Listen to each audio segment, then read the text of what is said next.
שלום, אני שי מאחים צדיק.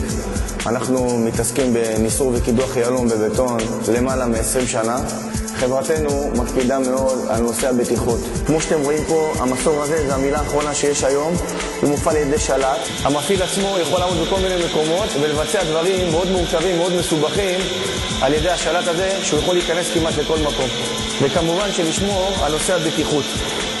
אנחנו מעניקים את שירותנו ללקוחותינו בכל רחבי הארץ, ואנחנו מקפידים על נושא של אמינות ושירות מעל הכל.